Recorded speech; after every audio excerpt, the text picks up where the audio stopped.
Movies are back, according to CinemaCon. We're going to talk about that and more on today's episode of the Geek Watch Podcast.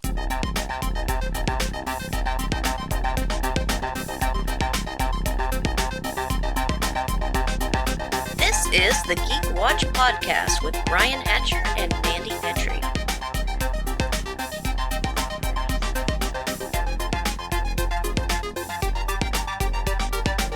Greetings, Geek Watchers, and welcome to episode 149 of the Geek Watch Podcast. I'm Brian Hatcher, and with me, as always, Geek Watch's own resident geek goddess, Mandy Petrie. Hello, Brian. And so, before we get started, here I'm dragging out the corpse of Doctor Who to kick it around just a little bit more, just for a minute. But I only bring this up because I was watching some reviews on the episode, and somebody pointed out something that I didn't notice. Okay. And so I'm going to ask you, have you seen the episode yet? No, Or you haven't? Maybe you shouldn't. Okay. Because I think there's a point where even your rose-colored geek glasses would be stretched on this. I think this would be the breaking point for you. But somebody pointed out that one of the characters, the young man whose father was killed at the beginning by the Pirate Queen, they were talking about his costume and how he was in his traditional costume, but he was wearing modern athletic shoes during the entire part of it. Oh, was there a coffee cup in on the table in The funny Game of thing Thrones? was, it's funny you mentioned that because I think that was the Dame Judi Dench's wristwatch and So, and they're very obviously not period shoes. They're obviously sneakers from the 21st century. And it's funny because you mentioned that because I think they introduced it. Doctor Who, in trying to be like Game of Thrones in that coffee cup, you had the character wearing obviously not the right shoes. Now, I didn't notice that, but then I go back and look at it and I'm like, oh, yeah. And I know you would have picked that up in a second. And it wasn't some cute little anachronism that they threw in there. No, it was blatantly, obviously not shoes that anybody ever wore except in the 21st century. Yeah, so maybe it was a good thing you haven't seen it because there's no point in getting your blood pressure up on that. So, but I did want to spend some time talking about CinemaCon 2022. That has been going on for 3 days. I think today is like the last day, although I think it's just a little wind-up stuff. Yeah, I had but no idea that was going on. it's not necessarily something that a lot of people are going to know. Comic-Con San Diego. It's not like that. Right. You know? This is, of course, directed mostly to the National Association of Theater Owners. It's a convention they have in Las Vegas. And last year, they had a smaller version of it because, of course, they were still worried about COVID. Plus, there was a lot of concerns about what was theaters going to look like. Were they ever going to recover? And this year, they decided, since it was going to be a full-sized, and also because we're getting to the end of COVID and it looks like theaters are coming back bigger than ever, they decided to have a huge blowout. We're talking Comic-Con San Diego sized reveals. They went crazy this year. There was so much stuff. We can't possibly talk about all of it because there are only so many hours in the day. I will say that probably the one thing people are going to remember the most about it is going to be what happened with Olivia Wilde. Yeah, I did see that. I didn't realize it was at CinemaCon, but I did see that happen. Yeah, so you know about her getting papers served on her because she was on stage getting ready to introduce a film that she had directed to promote that film, and she's become quite the director. And so she was introducing this, and of course the guy who was sitting in the front who served the papers handed them to her, and everybody's like, what the heck is that? And the guy just walked out, and did she just get served papers? Yep, which she did. Do you know what the papers were about? It was about their custody agreement. Yeah, and Jason changing that because their kids are changing schools and along those lines. Yeah. Ultimately, Jason Sudeikis, they was engaged for 7 years, and then they decided to end the engagement. But in the meantime, they had 2 kids together. Yeah, so this wasn't like she was getting sued or something. No. This is just who spends time at whose house. Right. But that was like that was so totally tacky. It was so bad. Even Jason Sudeikis was like, I didn't know they were going to do that. Yeah. That's not cool. That was the guy who was delivering it just being whatever. Yeah. It's, hey, I know she'll take it if I give it to her in front of this whole crowd of people. Oh, but you didn't know she'd open it. Yeah, that was totally messed up. But let's talk about some of the more positive things that happened. But I do have to say, though, as obviously because this is an event for NATO, so as you can imagine, more than a few people had some really nasty things to say about Netflix during this whole thing. Because we talked about this before, that they were expecting to gain 1.5 million new viewers and lost 200,000. Now, what I didn't know was the very day they announced that they had lost 200,000 subscribers, their worth dropped $54 billion in one day. I didn't even know that. I knew they had dropped, but I didn't know it was like 54 billion. And yeah, there were a lot of comments made because, of course, Netflix, their whole plan was they're in the movie making business, but they were going to stream everything. Their idea was, hey, we're going to be the future. Movie theaters are going to be a thing of the past. And of course, if you own a movie theater, you're not really cool to hear that. Yeah. And so the fact that Netflix is hurting really badly right now, and there's even talk that they're possibly thinking about putting movies out in theaters now. I don't know. They're going to have to play ball to some degree if, quite frankly, at this point, if they're going to be allowed to play ball. Or are they going to be building their own theaters next? 6 months ago, I would have said they would have had the ability to do that. $54 billion loss later, I'm not quite so sure. Plus the fact that they're canceling shows left and right now to try to save money. So I don't know how that's going to work. That always seemed to be their business model. They'd get one really hot show to attract subscribers. Yeah. And then once that kind of fizzled out, Orange is the New Black isn't making us as much money, so we'll go ahead and cut it off. Santa Clarita Diet, and of course Stranger Things. And Stranger Things was lucky to get the number of seasons that it did. Yeah. But it's a very short series runs for Netflix. 3 to 4 seasons is all you get.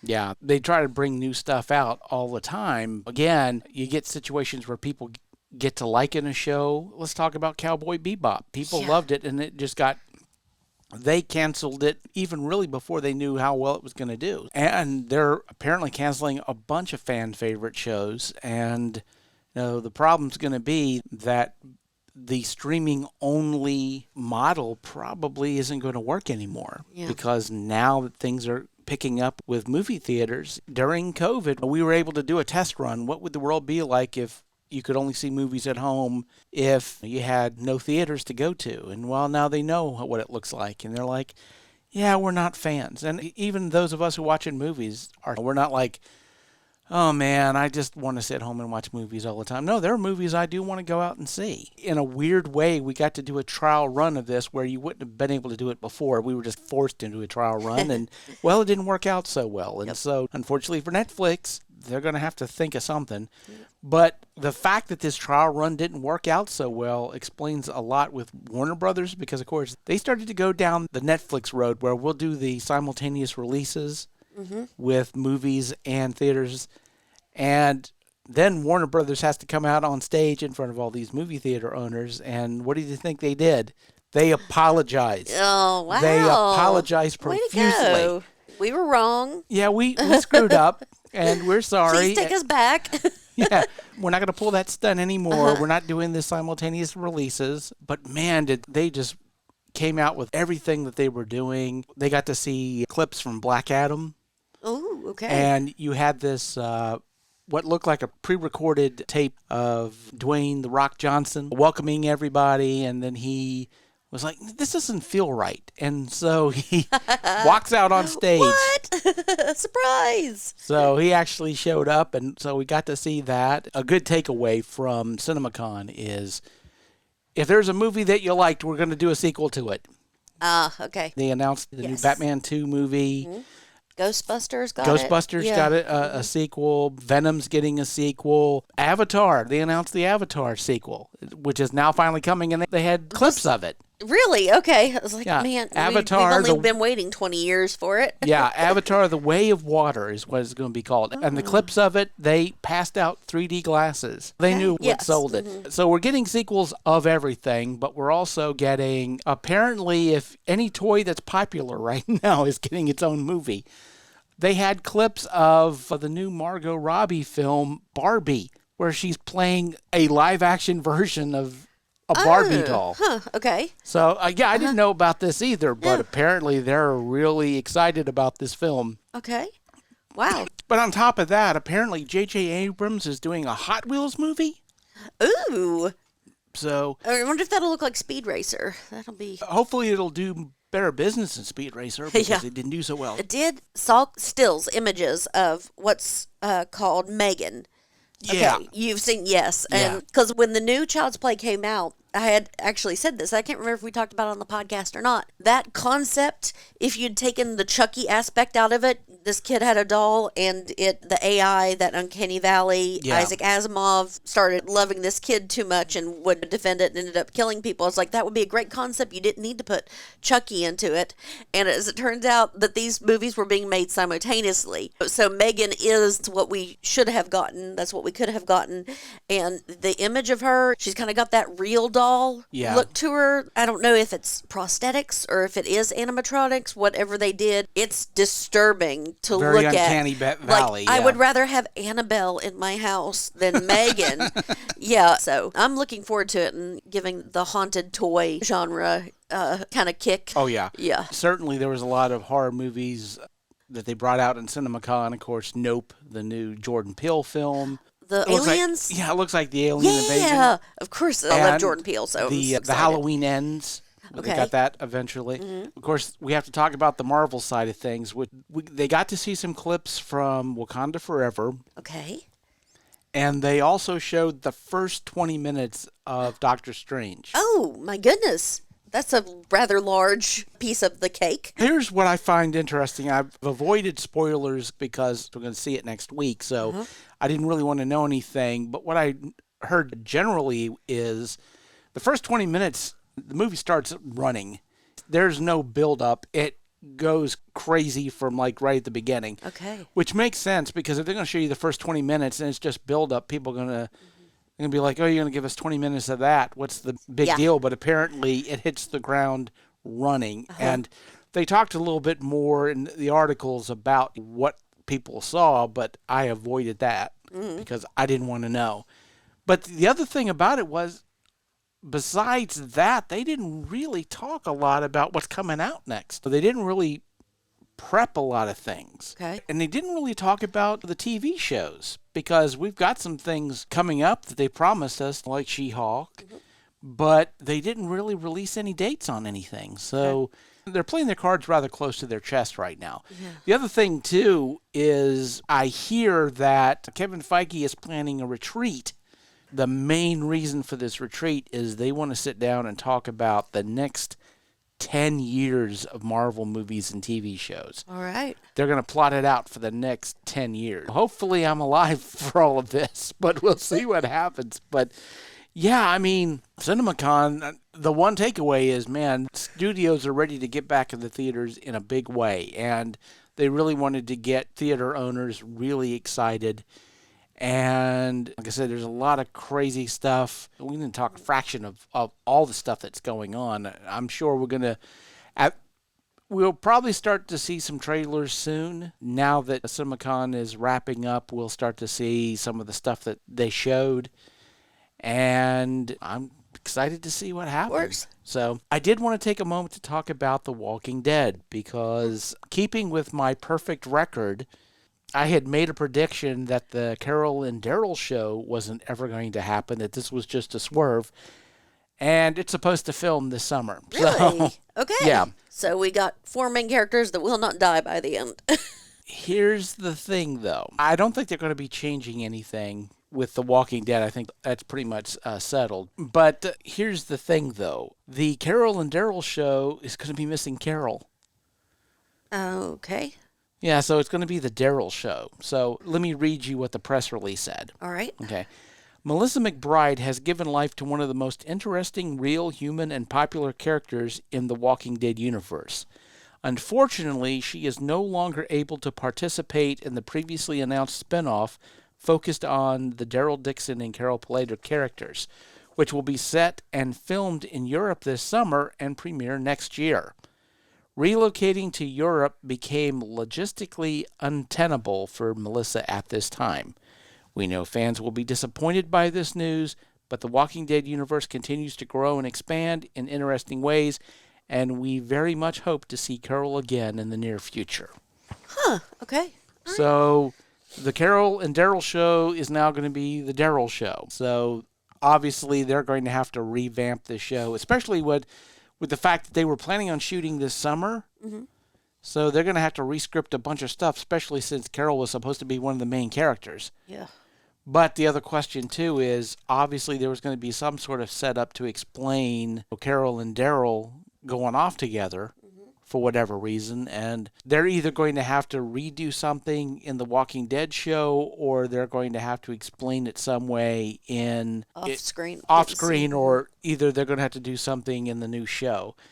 But it does sound like they are leaving it open. It's not like they're going to kill Carol off. Mm-hmm. They're going to leave it open, so maybe a season 2.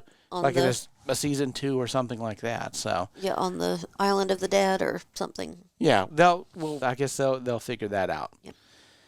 So before we go, we got to talk Moon Knight. Spoilers for Moon Knight, but oh man. So here's the question: what was the more depressing penultimate episode of Marvel TV? Was it this, or was it WandaVision? Because WandaVision had the flashbacks of everything, and it was just like misery on top of misery, just like this one. Yeah, you knew it had to be something bad. You know it had to be Norman Bates, Sybil, something was going on with Mark. And so having to see it, that was what broke my heart. Because this one felt more real, this was worse than WandaVision, because I guess in the real world we don't have magic robots and magic stones or anything, so I can feel like, oh, I'm heartbroken for those characters, but I know that what he went through happens just in your backyard. So that's why this was so heart-wrenching. Yeah. And yeah, heartbreaking. I knew it had to be bad. The trauma has to be bad for something like that to occur to someone, to develop DID. And yeah, but I was hoping they would just allude to it and not actually reveal it, but they did in they went there. Very, very detailed way, and not just the physical, but the mental scars and everything, and locking him away behind doors. Yeah. Yeah, you certainly understand why what happened to Mark happened to him, but yeah, it was a misery toward the force. And oh man, it was hard to watch. It was very hard to watch because, like you said, it was completely real. People, this type of stuff happens, sadly. Yeah. And watching Mark go through all of this, and watching that young actor, whoever played young Mark, and that being able to do that, and young Steven, all the Emmys, to all of them. But yeah, it was so miserable. And the other thing too is that, unlike a lot of shows where it feels like when the villain is off screen, they're just sitting there waiting their turn to come back on screen and do their evil stuff, and you were basically hit in the face with, oh, Harold's doing whatever, he's moved on, he's already started his evil plan and it's working.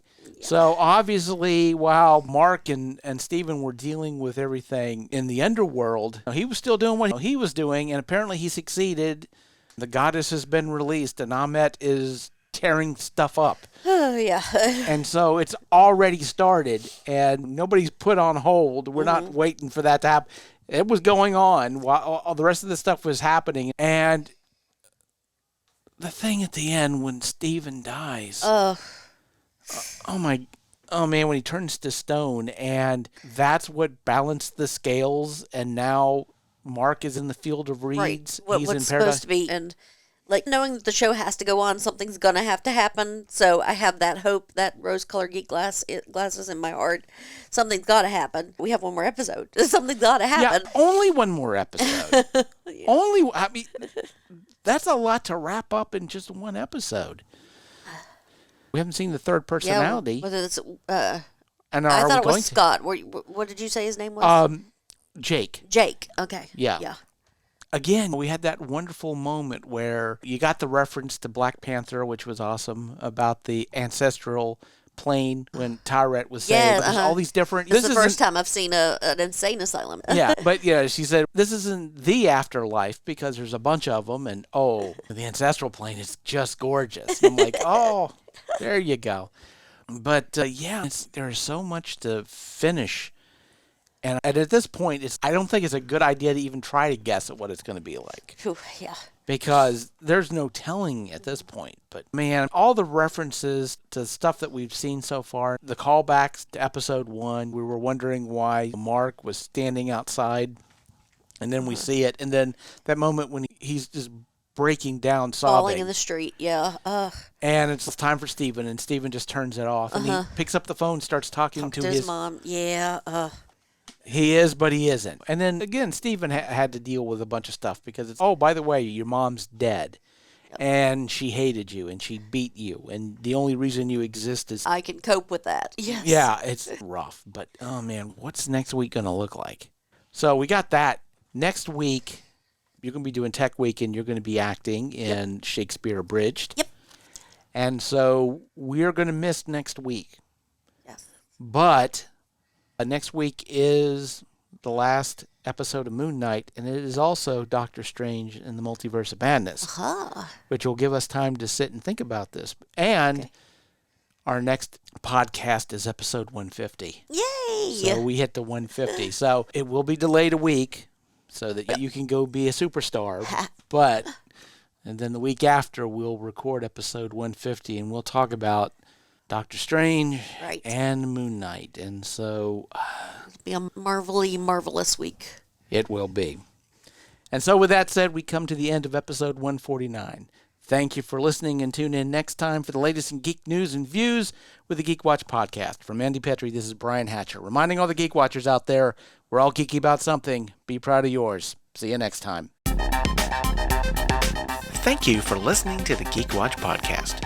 If you enjoyed this program, don't forget to subscribe on your preferred platform and share this podcast on your social media. For links to all the ways you can listen to the Geek Watch podcast, as well as leave comments and suggestions, visit our website at geekwatch.net. The Geek Watch podcast is a Hanging J production.